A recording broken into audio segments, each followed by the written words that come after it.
I sort of started with a blank slate with Dahmer. I only had the image of the hazmat suits and the blue vat coming out of the building, which I didn't even know was an apartment complex.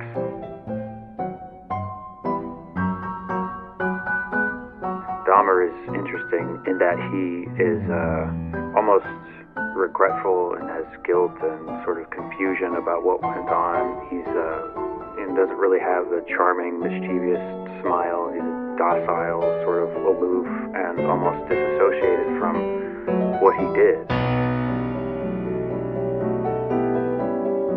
That it felt important to be respectful to the victims, to the victims' families, to try to tell the story as authentically as we could. And, you need to have certain plot points because he did do these things, but you don't need to embellish them. We get it.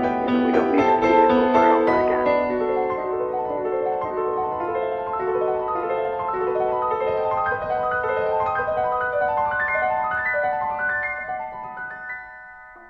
We had one rule going into this from Ryan, that it would never be told from Dahmer's point of view. As an audience, you're not really sympathizing with him, you're not really getting into his plight, you're more sort of watching it, from the outside.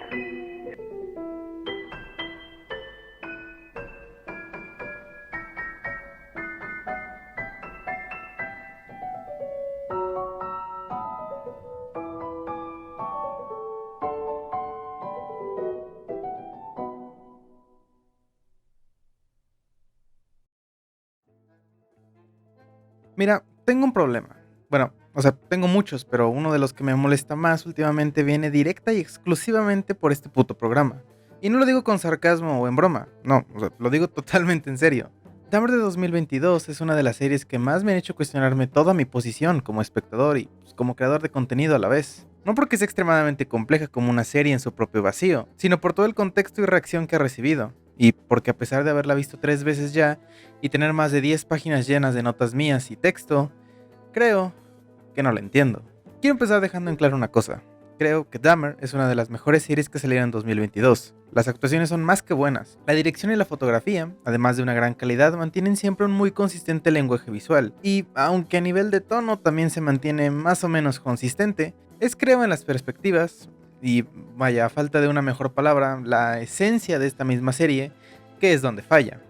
Obras como Breaking Bad, Joker o American Psycho, las cuales, además de gozar de una popularidad mundial, una presencia en los medios casi epidémica, y, al parecer, también una relevancia temporal en el caso del primero y el último, tratan casos muy similares al de Dahmer. La única diferencia, como podrás notar, es que todos estos casos son ficticios. Usan los recursos de creación, desarrollo y estudio de personaje para, personajes. Personajes tan bien hechos que pueden sentirse como personas. En cambio, Dahmer tiene que hacer exactamente lo opuesto. Utilizar los recursos de análisis y desarrollo de personajes para retratar de la manera más fiel a una persona. Eso sin contar el tomar una historia real y comprimirla no solo en el marco temporal de 10 episodios, sino también bajo las restricciones, técnicas y manejo tanto de cámaras como de guión, de películas de miedo, thrillers psicológicos y dramas. Y eso es un problema que absolutamente todas las historias que tratan de presentarse a sí mismas como biográficas, en cierto sentido tienen. Un problema que viene inherente al propio medio en el que habitan. Porque como dijo perfectamente la persona que me inspiró a hacer este video en su propio y excelentemente bien escrito análisis, que no puedo recomendar suficiente, lo que principalmente hace la ficción es tomar un aspecto aislado de la vida real y engrandecerlo para transmitir un mensaje de mejor y más clara forma. En cambio, obras biográficas como Dahmer toman una situación de la vida real y la filtran por el lente de la media. En ambos casos, lo que obtienes es una distorsión de la realidad, excepto que en el primer caso, siempre es una distorsión engrandecedora, mientras que en el segundo, es siempre reductiva. Y en primero me gustaría discutir esa distorsión reductiva de la que tanto hablo. Estos 10 episodios que intentan encapsular la historia de uno de los asesinos en serie más famosos de toda la historia, analizar qué aspectos cinematográficos se utilizaron para contar esta, cómo impactan en la percepción del caso de Jeffrey Dahmer y sobre todo, qué nos quiere decir Ryan Murphy al decidir contar una historia que llevaba ya un buen rato debajo del radar de la cultura popular. Explotativa o no, creo que no hay otra forma más de descubrirlo que adentrándonos en la misma. A mí me gustan mucho los primeros planos. No, esos no. O sea, sí, también esos. Pero más bien me refiero al primer plano con el que nos recibe una obra. Creo que un buen primer plano puede sentar un precedente muy importante. Y puede tener un gran peso para todo el resto de la serie. Y Dahmer no es la excepción. Es más, el primer plano me parece muy bello. Es literalmente una toma de un espejo reflejando a una de las víctimas de Jeffrey Dahmer, su vecina. Y me parece una verdadera genialidad, porque al menos a primera vista, condensa en un solo plano de lo que va a tratar toda la serie. Además de un reflejo de la realidad, una mirada más profunda hacia las víctimas. Y los planos siguientes, donde se presenta a Jeffrey Dahmer en planos muy cerrados, externos a todos los personajes dentro del espacio del cuarto, lo presentan como si fuese el monstruo en una película de terror, sin ver su cara ni revelar toda su figura para mantener el suspenso.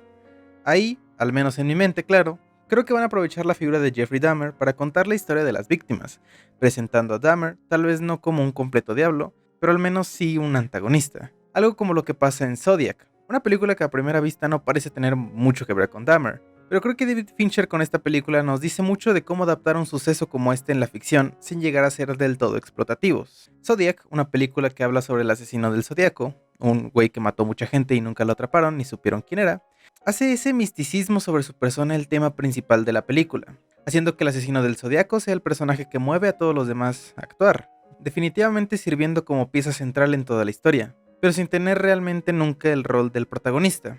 Y sí, a veces, en ciertos episodios, es algo como lo que hace la serie de Jeffrey Dahmer, más o menos. Y creo que esta similitud es mucho más perceptible en sus primeras escenas. En ambas tenemos una situación similar. Una perspectiva desde las víctimas, en donde si bien se presenta y mantiene al monstruo como un misterio, llega un punto, en Dahmer un poco bastante antes que en Zodiac, en el que se le deja ver como lo que es, un ser humano al fin y al cabo. Sin embargo, es una perspectiva con la que Dahmer no termina de sentirse del todo cómoda todo el tiempo. Y eso es, creo yo, uno de los mayores problemas de toda la serie manifestándose desde el primer episodio. Porque desde los primeros minutos Jeffrey se presenta como un monstruo. La cámara, con sus planos completos y estáticos en los que Dahmer se fuerza dentro de ellos, ponen a la cámara y también al espectador en una posición de tensión. Una posición en la que nos sentimos intrigados por el personaje que tenemos delante, pero no queremos acercarnos demasiado. Después, se hace un gran uso de semiplanos subjetivos de la vecina, sosteniendo la jerarquía de la escena haciéndola a ella el personaje con el que la cámara se alinea. Pero después deja de importar porque tenemos unas posiciones de cámaras y hasta efectos sonoros y de lentes que proponen todo lo contrario. Planos desde el hombro de Jeffrey, primeros planos, e incluso hacen hasta una distorsión del ambiente causada por su propia mente. Nos meten, literalmente, en su cabeza. Pero tampoco termina de sedimentarse esta perspectiva porque poco después volvemos, ahora sí, a planos totalmente subjetivos de una de las víctimas, a veces planos muy externos. Se siente como una dirección que busca importar técnicas cinematográficas más con el objetivo de generar entretenimiento que con el de dar voz a una perspectiva. Pero la perspectiva lo es todo, y mucho más en una historia como esta. Y eso desemboca que aunque todo el episodio tenga un tono consistente, la dirección cambia mucho de perspectiva, hasta el punto donde puedes separar el episodio en tres partes que son tratadas de forma muy distinta. La primera, en donde abundan los planos subjetivos, tanto propios como ajenos a Dahmer. La segunda, donde las tomas cámara en mano abundan, dándole un tratamiento con un estilo mucho más casero, como si estuviéramos viendo una película snuff. Y la tercera parte, donde se usan planos mucho más largos, más estables, mucho más cinematográficos, vaya, por así decirlo, con el que se transmite un tratamiento mucho más de drama convencional, en algunos puntos hasta documentalista. Esta división en estilos de dirección es pronunciada de capítulo a capítulo, pero sobre todo viendo la serie en completo. Porque la serie básicamente se divide en dos. Los episodios 1 a 5, en los cuales básicamente se cuenta la historia de Jeffrey Dahmer desde que era un niño hasta que se vuelve el asesino serial que termina siendo. Y la segunda, los episodios 6 a 10, donde la serie ya se trata menos de por qué Jeffrey hizo lo que hizo, y se fragmenta más en quién es el culpable, por qué lo hizo y cómo afectaron las acciones de un monstruo como él en su comunidad y en el mundo, llevando todos estos temas por diferentes personas a conveniencia de la historia. Y empezando por los primeros 5 episodios, la parte que a mí me gusta llamar, si The Joker y Crepúsculo tuvieran un hijo caníbal y fuera criado por una escritora puberta de fanfics, o bueno, si no quieres que sea tan largo, el humano dentro del monstruo. Los primeros 5 episodios de esta serie son extraños. Son buenos haciendo su trabajo, pero creo que van dirigidos a un lugar problemático. Verás, se supone, dicen que al momento de hacer la producción de esta serie se tenía una y solo una regla: nunca mostrar los acontecimientos de esta serie desde la perspectiva del asesino. Y bueno, eso simplemente termina por no ser cierto. Y vaya, no los culpo del todo. Digo, o sea, la cara de Jeffrey Dahmer está plasmada en el póster de la serie. Es común gravitar hacia él. En un descuido es el lugar natural al que uno esperaría ir. Y aunque no sea verdad, creo que se puede tomar más como una declaración de intenciones de lo que se espera que la serie sea y represente, más que una declaración totalmente subjetiva. Pero aunque quiera ser así de romántico, es mentira. O sea, la estructura a partir de cierto momento al empezar un episodio es planos de Jeffrey siendo interrogado por la policía y básicamente diciendo, sí, como les iba contando, corte a flashback. Que a lo mejor soy yo el pinche mamón, pero pues no me parece que eso sea estar lo más alejado de la perspectiva de ese güey posible. Porque pues quien cuenta la historia es quien la moldea. Que a lo mejor es por eso que se llega a sentir tan fetichista en ciertos momentos. Son lo suficientemente recurrentes para ver un claro patrón de comportamiento, pero no lo suficientemente descarado como para despertar un arquetipo de narrador no confiable. Además que a nivel de personaje no tendría sentido. Jeffrey Dahmer no se cree un dios, ni un demonio, ni nada parecido.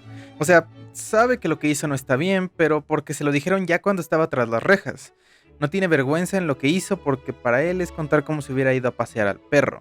Pero bueno, el caso del problema aquí es que estos 5 episodios tratan de dar un origen a Jeffrey Dahmer, como si fuera el Guasón, literalmente. Se muestra desde el momento donde Jeffrey primero aprendió sobre la muerte, los experimentos, los distintos venenos, como si fuera un villano que poco a poco va consiguiendo los rasgos que lo definen. Que no digo que la vida no funcione así, más o menos, pero volvemos a que gracias a la propia naturaleza de hacer una ficción biográfica, termina por ser reduccionista. Durante los primeros minutos del episodio 4, el personaje de Jeff dice algo muy interesante. Refiriéndose a sí mismo, dice que él nació así, nació malvado. Y este es el mayor síntoma de decir algo, pero realmente nunca mostrarlo. No solo porque la serie nos recuerda una y otra vez que aunque Jeff sea un niño medio extraño, pues sin las muy específicas influencias externas, a lo mejor no habría pasado de ser un güey que hace videos de cine en su cuarto.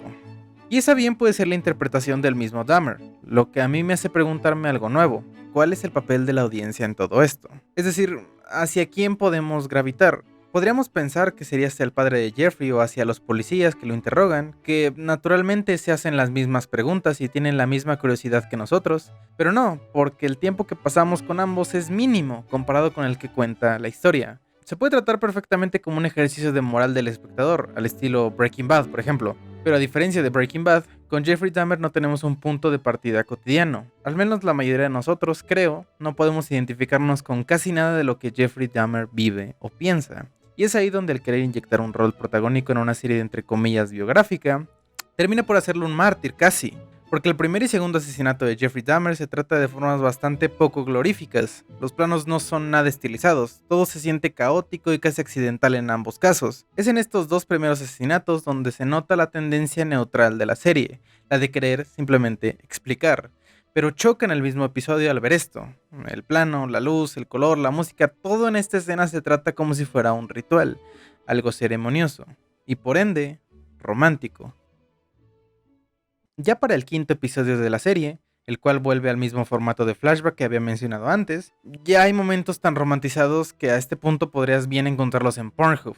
Y es en este episodio específicamente en el cual se empieza a tocar el tema del racismo. Específicamente, el debate de si Jeffrey Dahmer era racista o no. Y me conflictó mucho que esa idea es claramente desechada por los creadores desde casi el minuto 1, dejando ver la sistemática elección de personas de color que hacía como una mera coincidencia.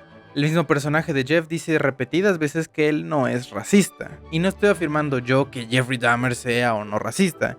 Creo que eso es lo de menos teniendo en cuenta todo lo que hizo. Y no puedo afirmar ni negar absolutamente nada porque no lo sé. Al igual que los creadores de la serie, no lo saben. Y aún así se atreven a echar esa muy importante posibilidad y tema de discusión por la borda. Porque supongo que pensaron que la audiencia podría simpatizar con un asesino caníbal, pero no con un racista. Y lo peor es que parece que tenían razón.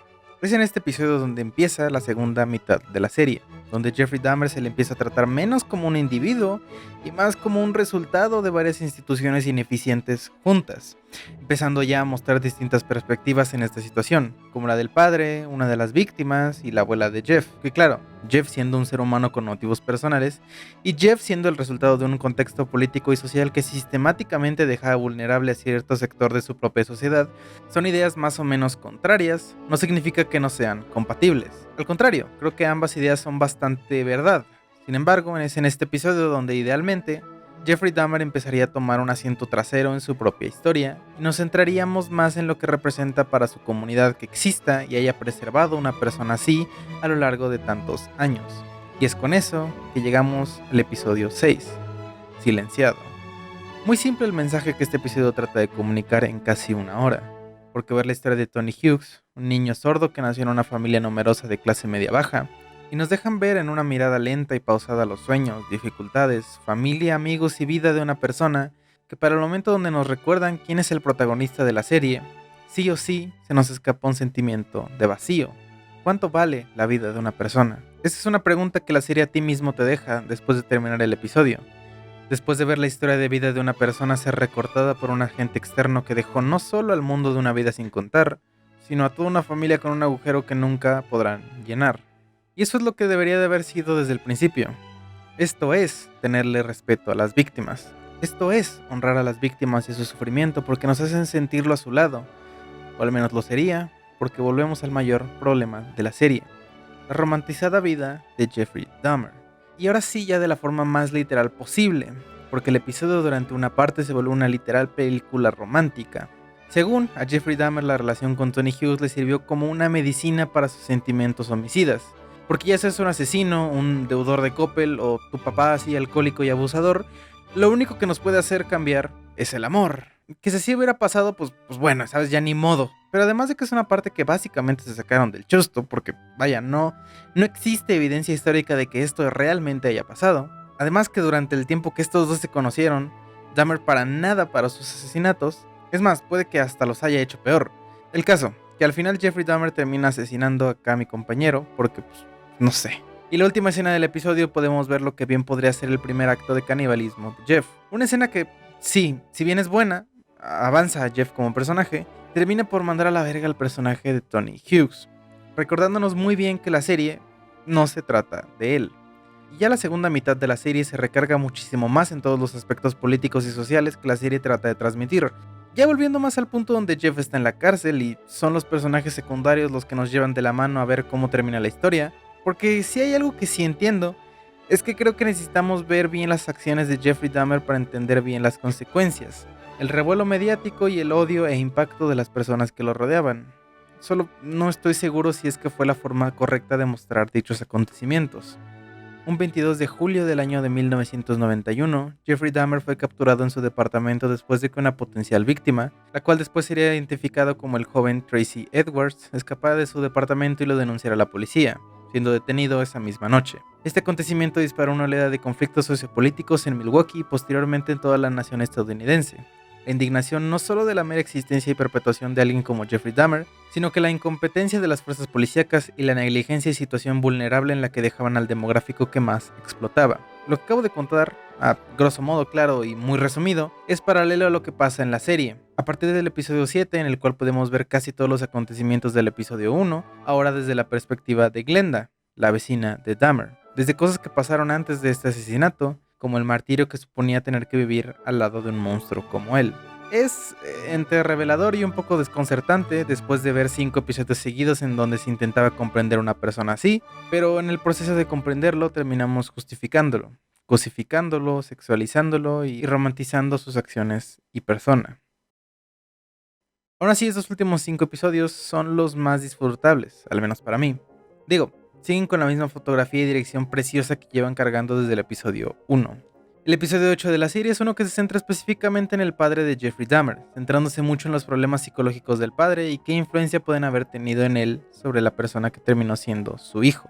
Y seguimos con los mismos problemas con la policía y la situación racial que voy a poder tocar en un momento, se los juro. El episodio 9 transcurre con Jeff teniendo fans en prisión, su padre orgulloso de haber escrito un libro de cómo no hacer un hijo, 2 o 3 escenas de realmente cómo es la vida post-tragedia para las familias, centrándonos mucho en una sola.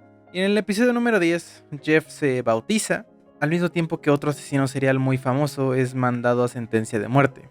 Al final de la serie, después de que el propio Jeffrey tiene la muerte más violenta de todas, habiendo aceptado sus pecados, Dios le cobra venganza y lo asesina, dejándonos ver cada momento de él. Quiero suponer que después de 10 episodios de ver a un monstruo, como lo dice en el título, estaríamos esperando ver este momento desde el segundo 1. Pero, pues no, lo siento gratuito, se siente innecesario y una sobrecorrección muy grande y muy tarde como para hacer un cambio. Después de haber fallecido, el cerebro de Jeffrey Dahmer es mandado a cremación tras una batalla legal entre sus padres por estudiar o destruir el cerebro.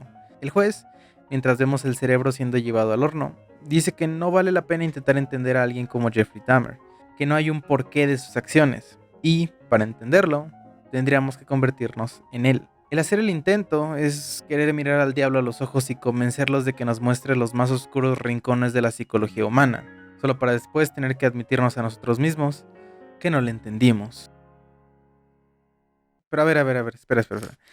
Entonces, ¿en qué quedamos? Porque no sé tú, pero revivir mediáticamente a lo que, o sea, sí fue uno de los asesinos seriales más famosos en su día y fue un boom en su día, pero actualmente Jeffrey Dahmer se estaba quedando ya más en el pasado que otra cosa. Las nuevas generaciones ya no estaban escuchando tanto de él con la misma fuerza que un Ted Bundy, un John Wayne Gacy, o bueno, desafortunadamente los años 2000 y 2010 tienen su buena parte de asesinos en masa en las que enfocarse. No creo que revivir mediáticamente a un asesino medio olvidado sea la definición de olvidar y superar que yo y tú y tu vecino y tu perro tengamos exactamente.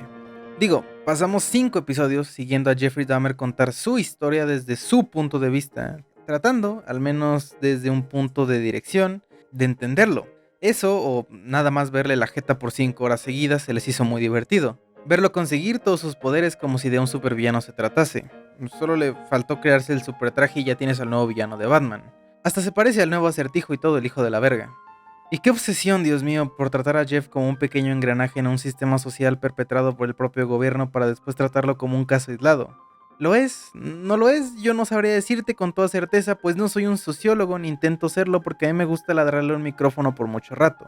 Pero no sé, ni la serie sabe, porque es así toda su duración. Te presenta dos ideas totalmente diferentes, te cuenta las dos de mala forma y piensa que está haciendo justicia social. No uses la cara y la historia de Jeffrey Dahmer como una atracción y un elemento de terror, lo dice la serie que se estrenó pegadito a Halloween mientras estampaba su jeta por todo Netflix.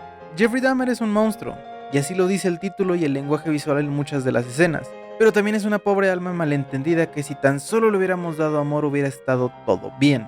Qué mal están estas obras amarillistas que tergiversan la historia de Jeffrey Dahmer, pero vamos a inventarnos escenas y diálogos enteros que no tenemos certeza histórica alguna de que siquiera hayan pasado, y vamos a dejar a las víctimas muy reales y a las familias aún más reales que sufrieron la muerte de uno de sus seres queridos para despertar morbo a nuestros espectadores. Es culpa de la madre, es culpa del padre, de la sociedad, de la policía, de los cómics y de toda la prensa y cultura estadounidense. Es culpa del racismo y de la homofobia, pero ¿por qué le da tanto miedo señalar con el dedo al hombre que con su mano clavó el cuchillo sobre la piel de decenas de jóvenes? Si el discurso que dan hasta el final es verdad, entonces ¿para qué crearon esta serie? Y lo digo en serio, ¿qué intentaban decir?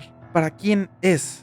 Es un fanfiction lleno de morbo hecho para la pura entretención del espectador común de Netflix, acostado en su sillón un domingo por la tarde. No digo que esté mal, Dios sabe que Netflix lo ha hecho más de una vez, ya se ha hablado de eso, ya he hablado de eso, pero entonces ¿por qué esta máscara de que le importa un carajo cualquier otra cosa que no sea el dinero? Jeffrey Dahmer acabó con la vida de mucha gente y destruyó la paz mental de muchísimas más. Aterrorizó toda una ciudad en momentos difíciles para su país y contrataron al creador de American Horror Story para contar esa tragedia. Pusieron a Evan Peters, uno de los actores más queridos por las fans jóvenes por su innegable talento, sí, pero también porque está bien pinche guapo y verlo sin camisa sería un crimen. Las comunidades de adolescentes que hacen fanfiction y tienen crushes con asesinos seriales cada vez es mayor, y ¿sabes qué? No las culpo, es contenido claramente manipulador para un lado totalmente mitificante, y si hubiera visto una serie como esta a mis 12 o 13 años yo también hubiera quedado idolatrando al mártir de Jeffrey Dahmer. ¿No me crees? Ve nada más cuántos clips hay de series como Breaking Bad y películas como American Psycho que pintan a sus protagonistas principales como modelos a seguir, como hombres sigma que hacen lo que quieren en vez de personas patéticas y enfermas que cometen los actos más viles por las peores razones. Ve el pedo que se hizo hace unos años con Joker y aún no queremos aprender. Las víctimas le valieron madre a la serie durante 9 décimos de su duración. Al final de la serie, mediante el personaje de Glenda, la vecina, Hace como una recapitulación de todo lo que el gobierno hizo mal en el caso, y uno de los temas que se tocan es un museo conmemorativo a las víctimas en el lugar donde estaba el edificio donde vivía. Hasta la fecha no se ha hecho nada en ese lugar, y la serie lo expresó en sus tarjetas de texto hasta el final. El monumento a las víctimas puede no existir en la vida real, pero para eso existe el cine. Crea monumentos intangibles que traspasan la longevidad de cualquier material físico. Esta serie pudo haber sido el monumento a las víctimas y decidieron hacer al Joker. Dejaron que la maldad de este monstruo se apoderara también de esto más de 30 años después de su muerte. 2 minutos seguidos con los nombres y fotos de las víctimas y cuántos años tenían cuando se les arrebató la vida. 2 minutos y medio. 2 minutos y medio. Muchos nombres de mucha gente, pero al final, el nombre más grande es el de Jeffrey Dahmer.